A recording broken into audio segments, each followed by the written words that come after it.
Hello students, welcome back to the chapter 9 Financial Management. We will read here about the capital structure. We have already covered the previous portion in the previous video. Now in this video we will go and carry on with the capital structure. This is a PPT presentation which will help you to cope up with the capital structure. So moving ahead in this unit, let's start. Capital structure. What is that actually capital structure is? Capital structure means the proportion of debt and equity used for financing and operation of business. In simple terms, it is the ratio of debt and equity. Here in the formula basis, it has been given capital structure is equal to debt upon equity. So whatever the debt will be, what will be divided by the equity. So we'll proceed with it in the next part. Here these three situations are given. Okay. So first one is total capital, which is 50 lakh, equity capital 50 lakhs of rupees 5 lakhs shares of rupees 10 each. Debt is nil, tax rate is 30% per annum, and EBIT earning before interest and tax is rupees 7 lakh. In this situation 2, only one thing has been added, that is the debt of rupees 10 lakh. The next situation, there is a debt of 10 lakh, but the equity changes. Equity capital has been changed to 30 lakhs. Okay, to 3 lakh shares of rupees 10 each. Okay, now moving ahead in this concept, we'll learn how to calculate earning per share, which is an important aspect of this working capital structure. Okay, let us calculate earning per share in all the situations which have been provided in the previous PPT. So earning before interest and tax is rupees 7 lakh. In the first situation, as we all know, the interest rate was not given at all. Okay, so it is 0. In the so earning before tax will be 7 lakh only, because nothing can be deducted from here. Okay, so we will deduct here the tax. What is the tax already given in the previous PPT? That is 30% of the EBIT. So the 30% of 7 lakh is rupees 2 lakh 10,000. So deducting 2 lakh 10,000 from 7 lakh, we will get 4 lakh 90,000. Okay, so earning after tax is equal to, what we are getting here is earning after tax is 4 lakh 90,000. Now we need to calculate earning per share. Okay, so earning per share is equal to earning after tax upon number of equity share. How many equity shares are there, and what is the earning per share? Okay, so here 4 lakh 90,000 will be divided by 5 lakh. Okay, so what will be the earning per share? 0.98 paise. Okay, in this situation 2, let's calculate. Okay, 7 lakh was earning before interest and tax. Okay, here the 10% interest was provided, which will be deducted. So what will be it? 6 lakh. Okay, in the next part it is tax 30% EBIT will be deducted. So 6 lakhs 30% it will be 1 lakh 80,000. So how we will get earning per share? EBIT upon EAT upon number of equity share. EAT is earning after tax. Okay, so here in the situation 3, 7 lakh is the EBIT. Okay, earning before interest and tax, and 2 lakhs is the 10% of 20 lakh. Okay, so our EBIT is equal, earning before tax is equal to 5 lakh. Okay, what will deduct? The tax, which is 30% EBIT. So it will be 1 lakh 50,000. 30% of 5 lakh is 1 lakh 50,000. Okay, so moving ahead in this, what will be the earning per share? 1.16. This was regarding the EBIT. Okay, in the next topic we'll calculate what does return on investment means. Okay, so first the total capital is 50 lakhs and the equity capital is 50 lakhs of how much? 5 lakh shares at rupees 10 each, and debt is nil in the situation 1. Tax rate is 30% per annum, interest rate is 10% per annum. EBIT earning before interest and tax is equal to rupees 3 lakh. Return on investment 3 lakh upon 50 lakh into 100 is equal to 6%.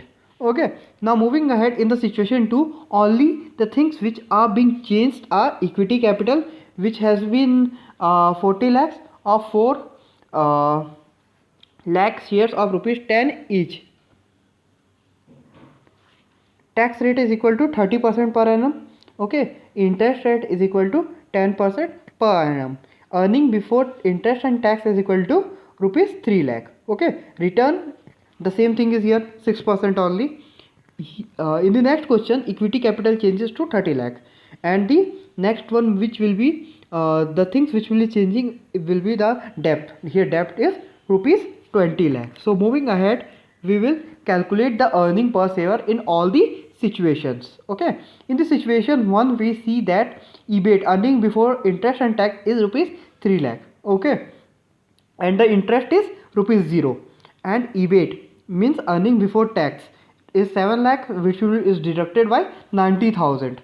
Okay, so 30% of 3 lakh is equal to 90,000, which is equal to earning after tax, which is equal to 2 lakh 10,000. This is an important aspect. Okay, EPS, earning per share, is equal to 0.42. How we got EPS, earning per share, which is earning after tax upon number of equity shares. So 2,10,000 is the earning after tax, which is divided by 5 lakh number of equity shares.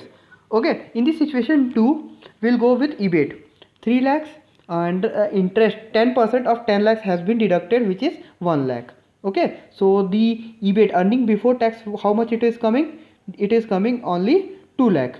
Okay, so which is deducted by the sum of 60,000. Okay, so 1,40,000 is the EAT, which is earning after tax.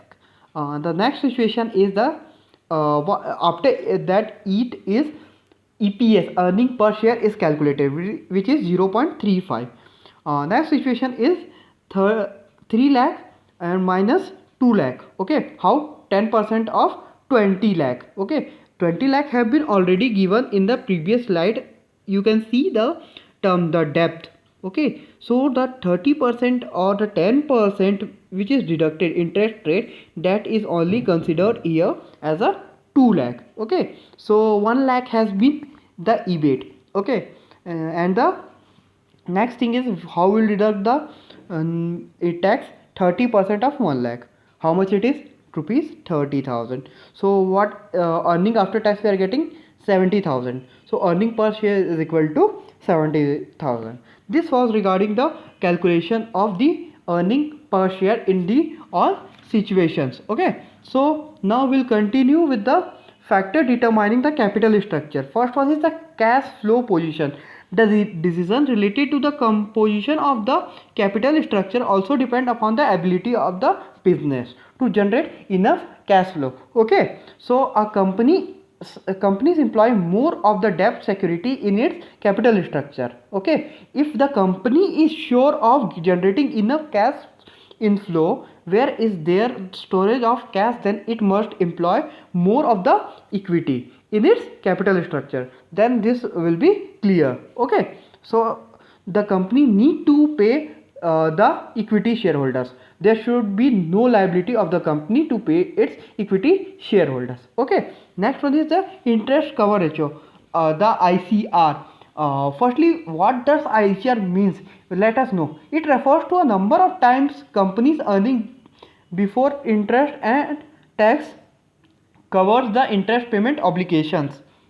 Okay, so ICR is equal to EBIT. What is EBIT? Earning before income and tax. Okay, upon interest. High ICR means company can have more borrowed fund securities, whereas lower ICR means less borrowed fund security. Okay, debt service coverage ratio means profit after tax plus depreciation. Okay, plus interest plus non expense return off upon preference dividend plus interest repayment obligations. This was regarding the particularly the main thing of the DSC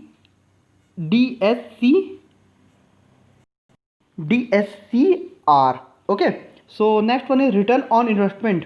If the return of investment is more than the rate of interest, then the company must prefer the debt in its capital structure, whereas the return of investment is less than the rate of interest should be paid on debt, then the company should avoid the debt. Company need to avoid the debt. Okay.